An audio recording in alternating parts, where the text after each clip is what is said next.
Good morning to people in Europe. Good afternoon to all in Asia. Welcome to this webinar from the European Union SME Center, where we will talk about how to prepare for the Food and Beverage Trade Fair in China. And more explicitly, we will describe what we will do at the World of Food exhibition that will happen in November here in Beijing. My name is Rafael Jimenez. I'm leading the Knowledge Center at the European Union SME Center, and I have by my side to Ms. Wang Chen. She's helping me with the controls. Let me just remind who we are. The European Union SME Center is funded by the European Union Commission and is implemented by 6 partners that you can see on your screen. And the goal of the center since some years ago is to help the European small and medium enterprises to do business in China. So we are fanatics of SMEs, and we want to help your company to make business in China selling your products here in this country.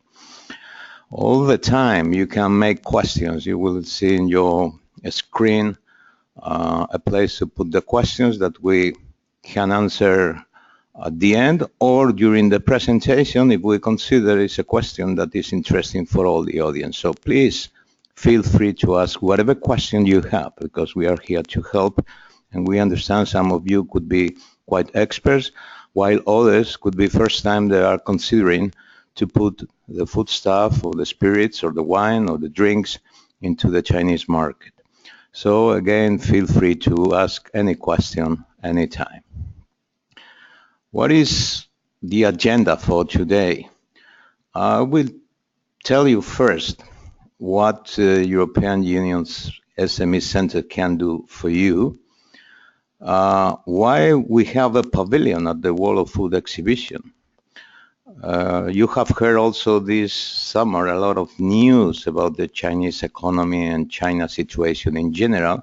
I want to transmit you which is our view of the reality of the Chinese economy in terms of your own interest as a person working in a European Union SME doing food stuff. More specifically, I will tell you the situation about importing food and drinks in China from the European Union. Also how to prepare, what is the homework to do before a food and beverage trade fair. And if after that you want to register, we will explain how to follow an easy process and how to register for the World of Food if you wish. Of course, there will be a Q&A session at the end. Very often the question that people ask us what the European Union Center does for the small and medium enterprises that want to access the Chinese market.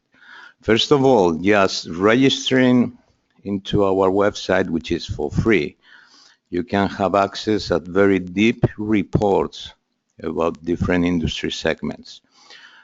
Those reports we produce thinking on SMEs, so you cannot find there the big things where large companies could find an opportunity. We do focus on SMEs.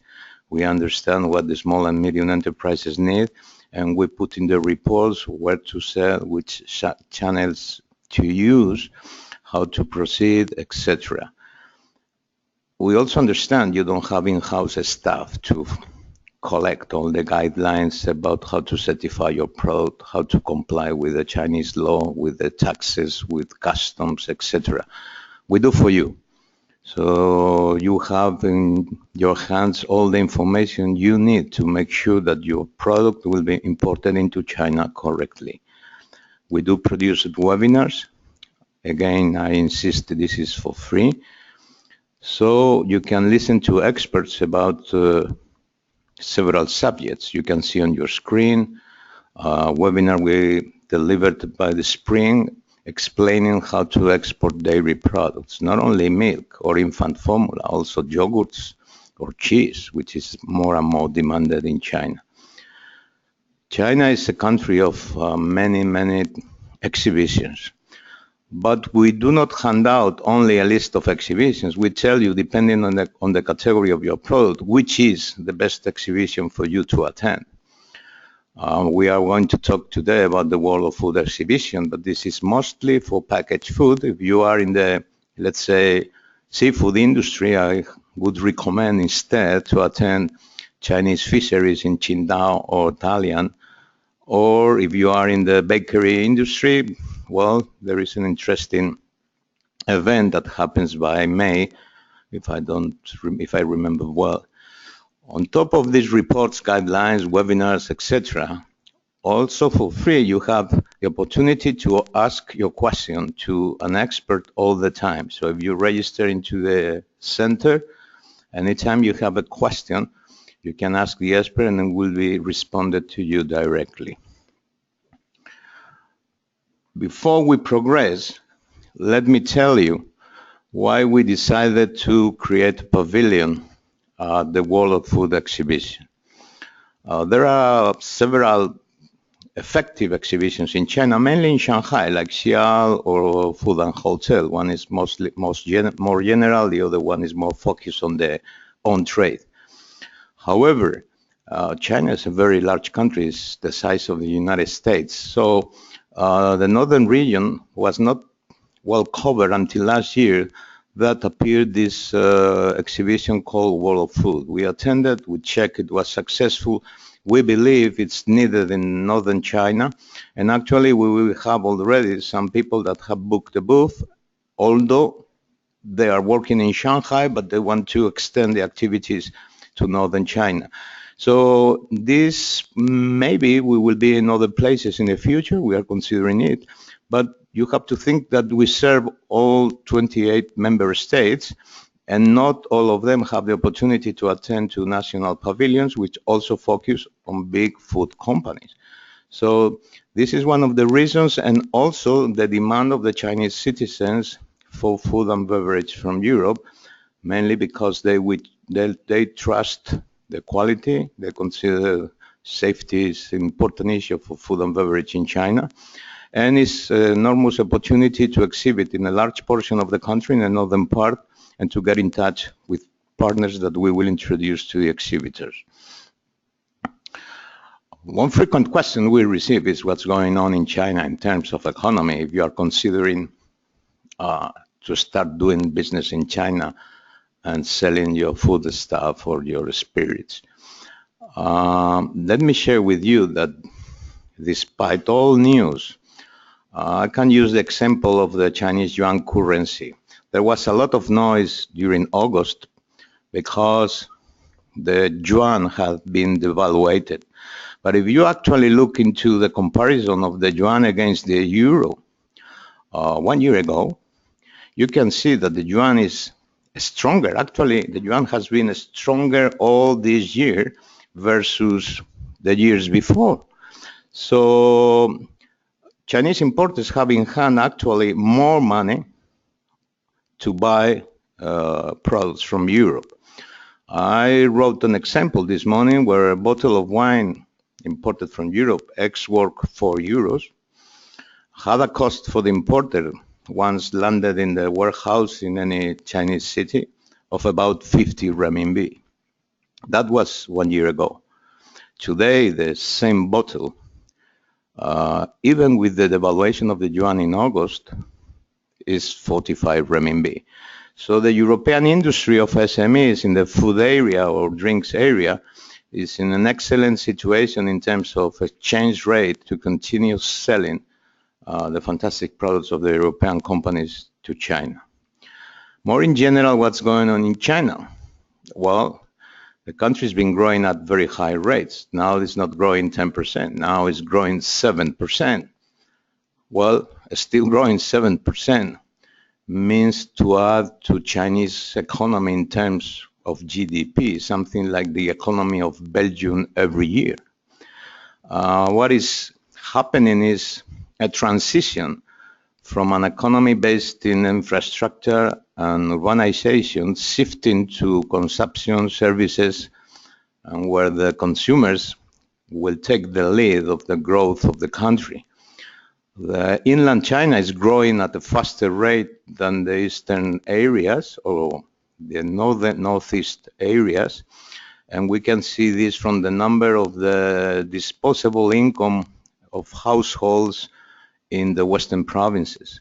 The country is also opening the economy or trying some experiments through the so-called free trade zones, and e-commerce is amazing in China, now represents around 11% of total retail sales or consumer goods sales. And from this 11%, around 5% is cross-border operations. I mean, goods sent directly from abroad. All of these allow us to be positive in general regarding China. Is it an opportunity? The answer is yes. In support of this, I took a look to a metric that I like to check monthly, which is the retail sales, because this tells very clearly what the consumers are doing. In August, retail sales were around 250 billion euros. This number is up almost 11% more than August 1 year ago.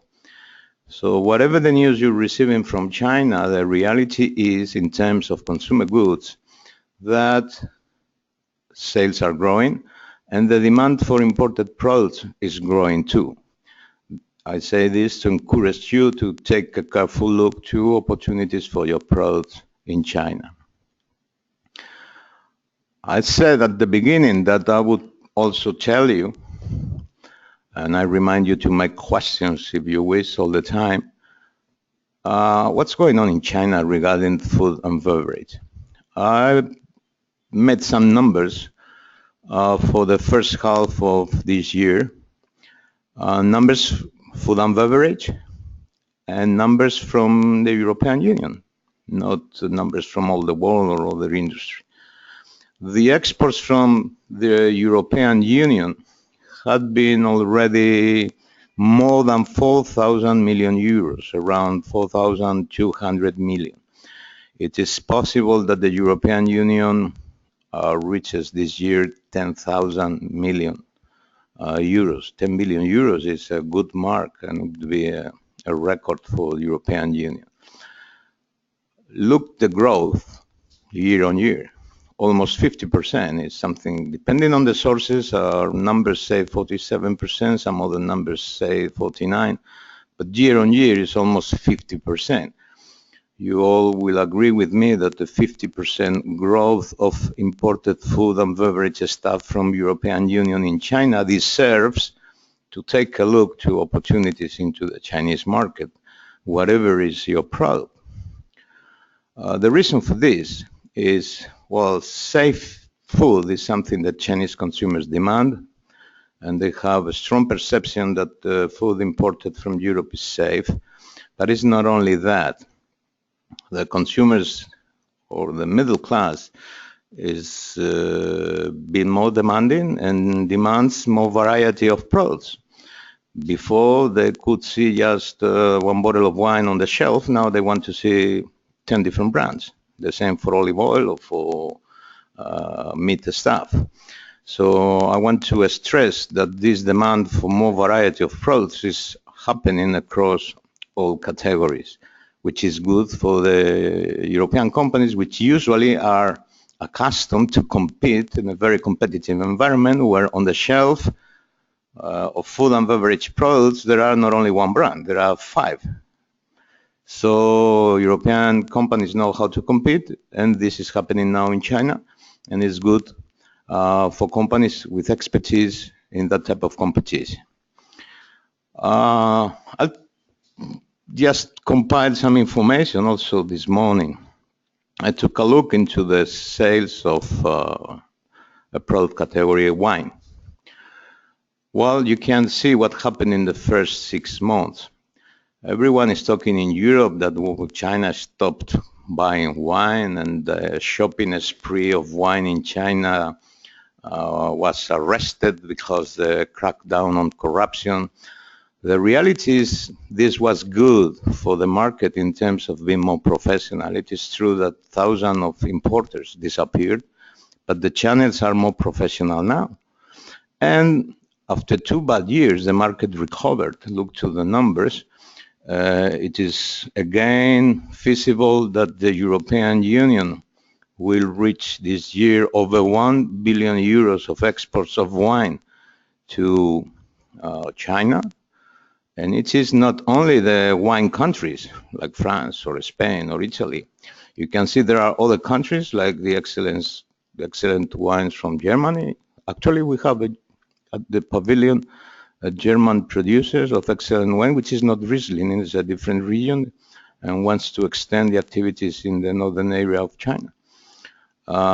You can check the growth numbers. Bulgaria is doing pretty well, although from a low base, especially in the area of Tianjin. So a 1 billion euro business is certainly something that brings the attention and what to notice. Tell you that to prepare attending an exhibition requires to do some previous homework or requires to have some help. One would question that you can make yourself before attending any fair in China is to check if you can export your product to China. Usually the foodstuff has no problem to export, but it depends on several things. One of them is regulations, but another thing is the protocols and the agreements that China has with the different countries of the European Union. What I'm trying to say is that Spain can export oranges, however cannot export kiwi. Italy can export kiwi, but cannot export oranges. So before you spend time and money thinking about China, just check, you can do with us, which type of products you are thinking to export to China, if it can be exported into China or not. Second thing that usually is good to do is explore if there is a market for your product. Maybe you are too early on the curve, or maybe you are too late. And for this, we have the report that will tell you in detail what the opportunities are for your particular category. Complying with the regulations is fundamental, and many mistakes are made here because it's not easy. We make easy for you, trying to be very careful with the guidelines, explaining up to the minimum detail, because we know you don't have time to, or you don't have resources in-house to explore and learn and search about all the regulations that affect the foodstuff and the drinks. And it's not only the labeling regulations which are important, it's the health regulations, customs regulations, some hidden barriers that usually is not clear to know. And we do for you, and we do webinars, and as said before, we used to publish up to the minimum detail regarding the regulations, so you can export without troubles. Which exhibition is convenient? That is good to know. For packet food, we believe that the exhibitions currently existing in Shanghai and this one in Beijing are the best ones. If you're thinking about seafood or some other, or meat, probably we could be talking about some other exhibition somewhere else in China. It's like wine. There are trade shows where it's convenient for the on-trade, but others which are more convenient for the off-trade. There are exhibitions which are appropriate for wines up to 4 euros ex-works, and others that are more appropriate for premium wines. So we can tell you exactly which one is the convenient for you. Last but not least, people want to find a partner. Of course, we all want to find a partner which is serious and that can put your product into the Chinese shelves. And this is something we will help you to do if you attend the World of Food exhibition. Let me insist, you can make questions all the time, so feel free to ask, and my assistant will pass those questions to me. Regarding the exhibition itself, let me tell you, it will happen in Beijing in November, the 18th of November up to the 20th. That we have already booked several booths for people doing spirits from Germany. In particular, they sell a premium spirit, which is around 150 euros per half a liter bottle. So what they want for us is to look for partners in the off-trade, because he already knows, that company already knows how to sell in the on-trade. I mean, they know the KTVs, the restaurants, the hotels, etc. Now they want to extend the product to the retailers, and we are looking for partners to attend the exhibition and to have meetings with this brand. That brand is also interested in selling in some online platform with a story of expertise selling expensive spirits, and we are working on this also to coordinate meetings during the exhibition in Beijing. We have companies doing innovative soft drinks from Greece, companies with excellent wines from Portugal and also Germany, companies which want to start selling Mediterranean food, that is olives, olive oil, packet stuff and snacks from a different country. A company from the UK, beer is highly demanded now, it's a boutique beer or premium beer. So we're waiting for more companies. If you wish to contact us, we will be glad to explore your product and help you to meet partners. Some people ask, but what do you do? You only put the pavilion. We do more, because I've been talking about the homework that has to be done before. So I've been talking about that you need to make sure that your product can be sold in China. You need to understand the market through the reports. You need to understand the guidelines. You need to look for partners, including in our offering of the World of Food. It's all of that. I mean, it's not only that we offer to you a booth. We know SMEs want to be successful spending as little money because they don't have an infinite pocket to spend.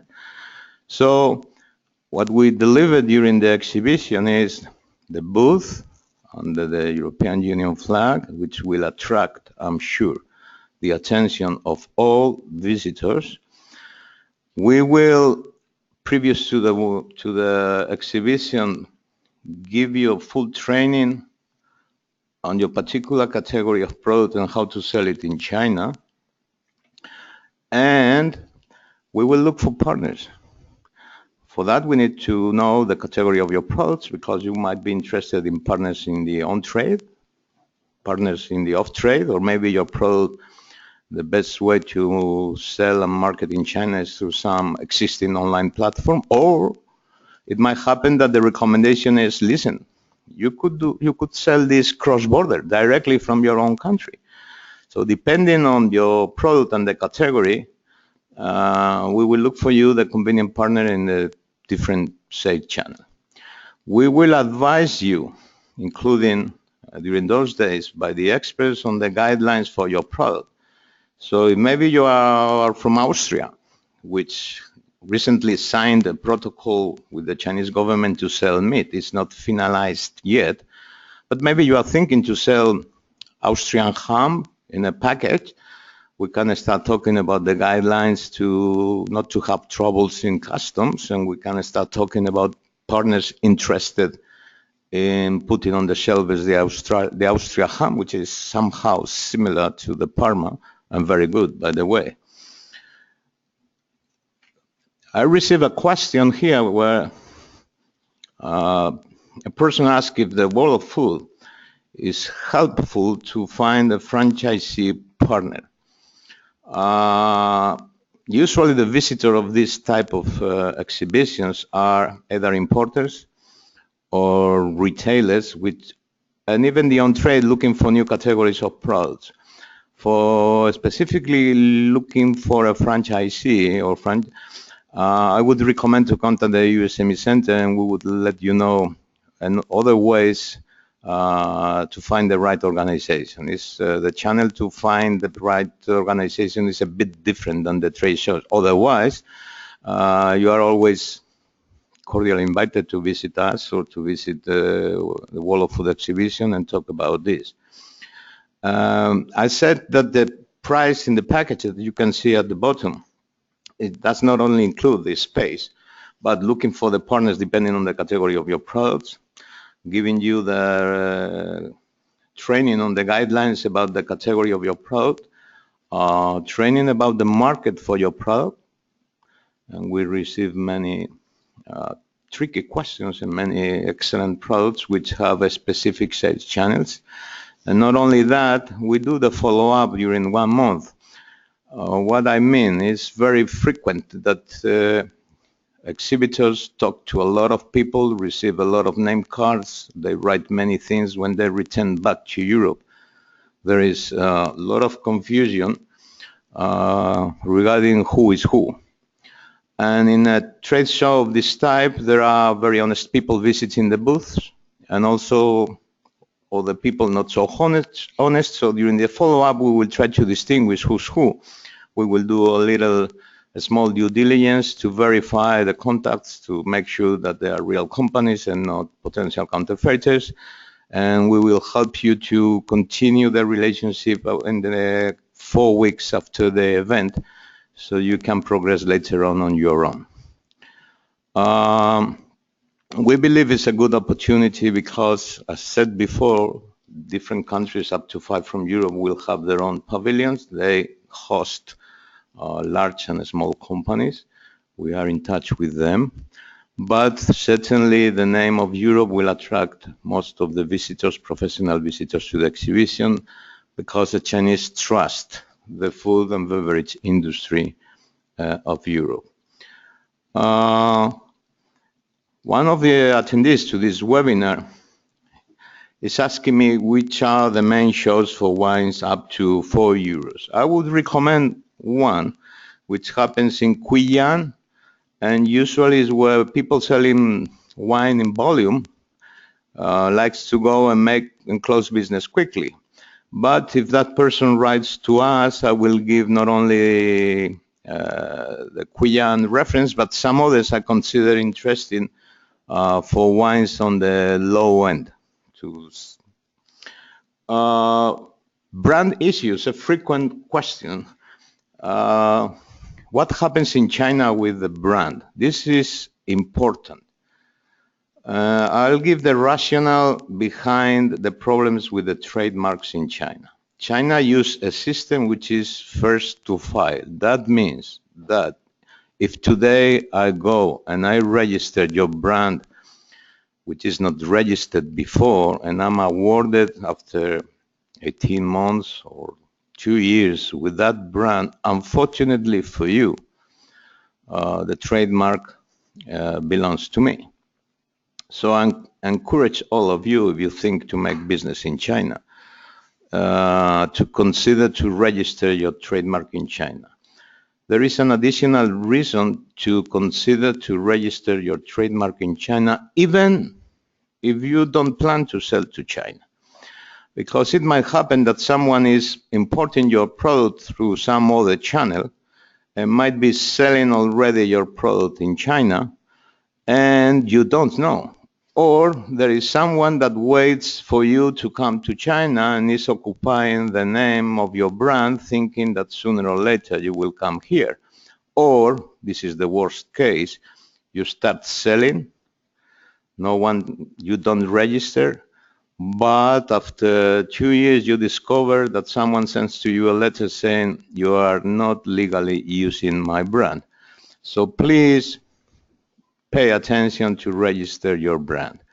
The European Union has a center, which is the IPR help desk, that will help you for free to understand, it's based in Beijing, how to register your trademark or how to protect your trade secrets or patents if you have. So I encourage you to contact this center and learn the process.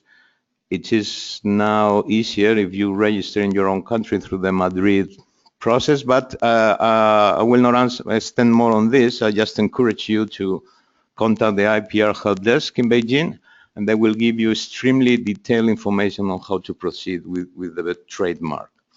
I have a few cases of food and beverage stuff which, to the surprise of the supplier, the brand was already registered in China. I have a question here which says, thank you, Chen. Is the world of food a place for trade? The answer is yes.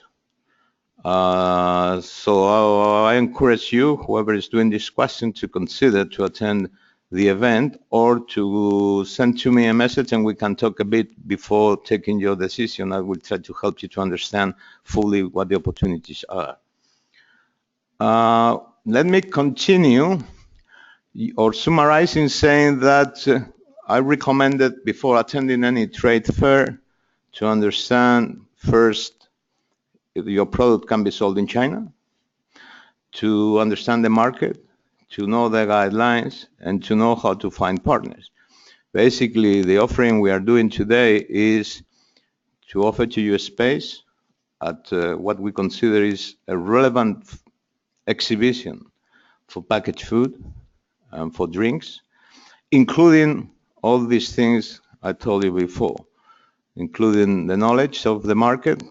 We will give you training on that, the knowledge of the technical guidelines and standards affecting not all the products, your category of products, and including looking for partners for you, depending on which channel you wish to address. Sometimes it's better to concentrate initially in one rather than attacking all the channels, because for some products, starting with the off-trade could be quite difficult and quite costly. Some people ask me about selling in big supermarkets, imagine Carrefour.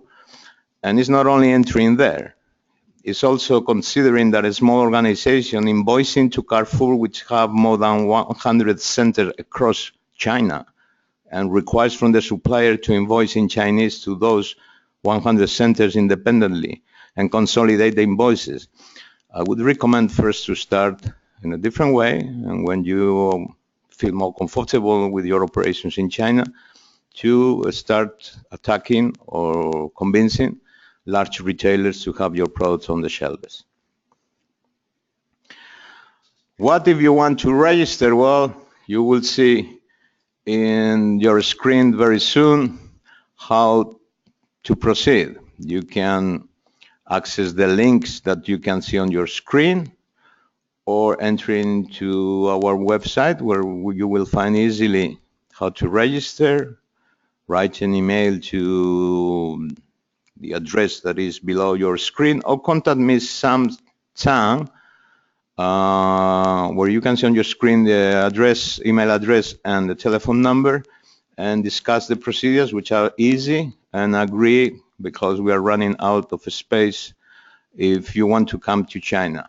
We will, if you decide to book a booth, we will help you to understand also how to put your samples in China if you don't have them yet in China.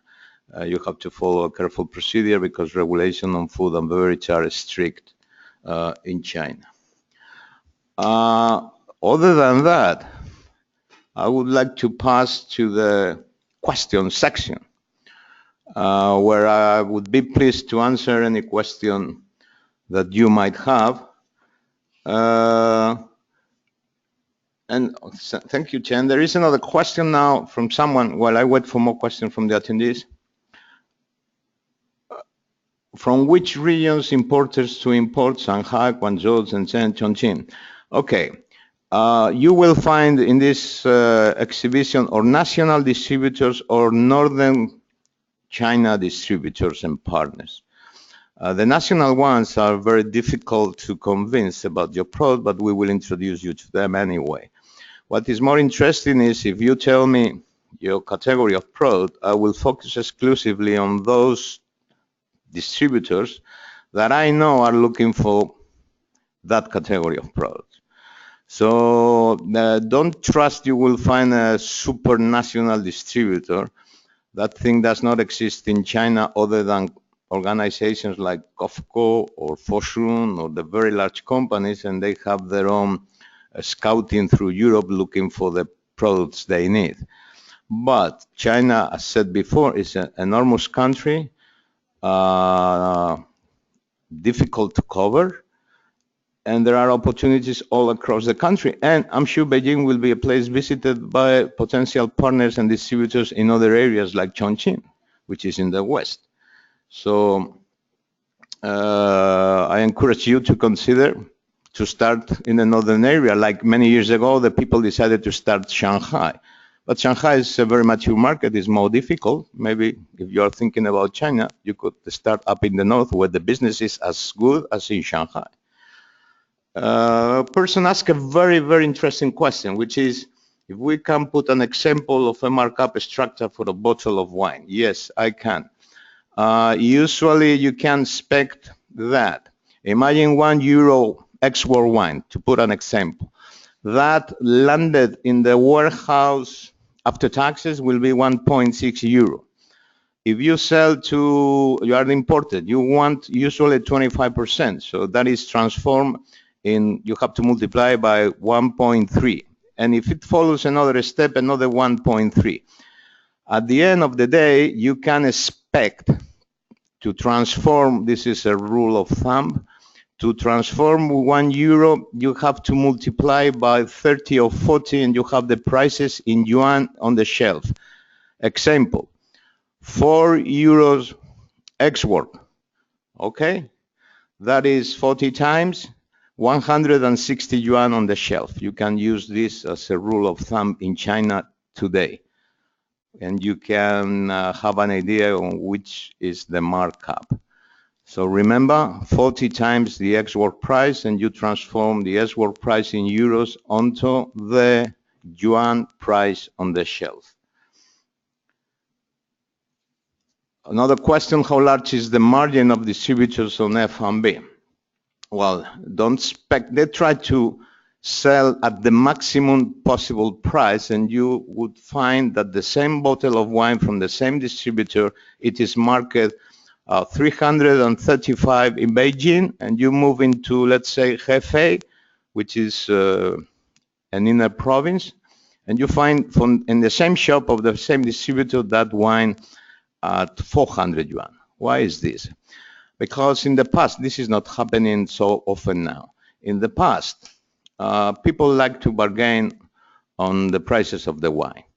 In those cities, they didn't understand about wine. So people enter and said things like, listen, I'm organizing the wedding of my son and I need 20 cases of wine for the wedding. What can you offer to me? So in those smaller cities or inner cities of China, the markup was higher in order to allow the owner of the shop to do more bargaining. I have to say this is changing thanks to e-commerce, thanks to the internet, thanks to the demand of more variety of the Chinese consumers, and thanks to a more savvy consumer that checks the things, that understand that you don't need to expend fortunes to have good wine, because they are aware that Europeans are choosing good wines at the right price. So now it is difficult, and we are noticing on the shelves more competition and lower markup structures on the wines. These things of the past where a wine was tagged, the price tag was 10 times the price tag in Europe, are disappearing. And we can find now decent wines from Europe at decent prices in China. So if your wine compete well, bring it to China. They are looking for different brands, and now is the taste of the consumer who rules, not the price. Questions about sending samples. Let me be clear. If you send a sample of, let's say, olive oil to a private address, up to 3 samples. I recommend to send 1 bottle only, but up to 3 bottles, you will have no problems. If you send to the address of one importer, you will have to pass the full import process. So if you want to send samples, do it to a private address, or learn how to label correctly your bottle and be ready to have the certificate of origin, the healthcare certificate, etc. Even if it's 1 bottle and it's sent to an importer, you will have to pass the full import legal process. If you send a bottle to my house, for instance, nothing will happen. I will receive it. Let's say 1, 2, 3, no more. Otherwise, we'll be stopped at customs. You can sell remotely. And what I mean by remotely, a client can enter into your website, and as long as your products are listed into the free trade zones, you can use the business to consumer way. This is usually for high-priced items and not for sending or selling olive oil. But to send the samples, 1, 2, or 3, private address, if you send to importer, you have to follow the full process. Let me ask if we have more questions. Chen? Okay. Someone really decided to enter into China. Will you suggest to make campaigns in Baidu and similar e-commerce? Let me tell you that this is a frequent question. It's 2 different things. One thing is the e-commerce platforms. I mean, companies like Jinton, like Alibaba or Tmall or Yihaodian that have an online shop. Chinese don't like to enter your private website. When they look for, let's say, olive oil, they don't enter into your website of olive oil. They enter in one of those platforms, and they expect to find there what they look for. So the one thing is the platforms. Another thing is, as mentioned in the note of the attendee, the promotion. How do they decide what is the journey they follow to find your particular brand? And yes, this happens on the internet. Maybe the prescriptor is not that the consumer is looking in Baidu for Kanlanzhou olive oil. Maybe what happens is the consumer is looking into a famous doctor weblog that says that olive oil is healthy and olive oil is good for health. Then it's there where if you have contract with Baidu to have a banner that pops up exactly in that prescriptor web page, then you have the chance that the person reading the recommendation from that prescriptor, you click there and you appear in one of those platforms in one particular olive oil brand. So digital marketing is very important in China, and you need to differentiate from the platforms themselves. But definitely, once you have your product in one platform, you have to think about a promotion plan, and digital marketing will be a very important part of that. By the way, we plan to produce this year, around January, I believe, a report for SMEs on how to address this issue, how to do digital marketing in China. Some more questions. Do the samples for World of Food need to be labeled? How to import and pass customs? This, if you decide to book a booth, we will explain you how to do it. The answer is no, but you have to follow a procedure with official forwarder, and we will explain you the process and how to enter your things into the World of Food exhibition. World of Food does not have the consideration of closed custom. It's not like Xiao, where you send the products and it's like a closed custom, but you cannot take the product out of the exhibition when it finishes. However, if you book a booth, we will explain you in detail the procedures with the forwarder to send the samples you need to have at the booth. I believe we do not have more questions. Anytime you can send more or contact us, as I said, with the Ask the Expert function. All I can say to you is thank you. Thank you to Wan Chen also. We look forward to see you at our exhibition, our pavilion that will happen in November. Let me also if you can make us a favor, we want to learn and learn the things we do wrong, so you will receive a questionnaire or an evaluation form. Put there what you like, what you didn't like, so we can make the things better in the futures. Last questions arrived. There is some delay. Asking for regulations for meat. Okay. We produced recently a guideline on how to import meat in China. And first thing, before reading that report, make sure that your country has an agreement with China. And if the agreement is for pork or for chicken or for what? If you have, you need to certify your facilities, because have to be included where you produce your pork, has to be included in a list. After that, you can access, or you can access anytime, our guidelines about meat. We have also a webinar which is recorded, and you can enter into our website and download one of the webinars we have regarding exporting meat to China. There is a big demand for pork, and many countries in Europe are making good business exporting pork in different forms to China. Spain is awful, but the UK is doing differently, and some other countries are fighting to have protocol to export pork to China. I mentioned before Austria, and I know some others are about to finish the agreements with the Chinese authorities.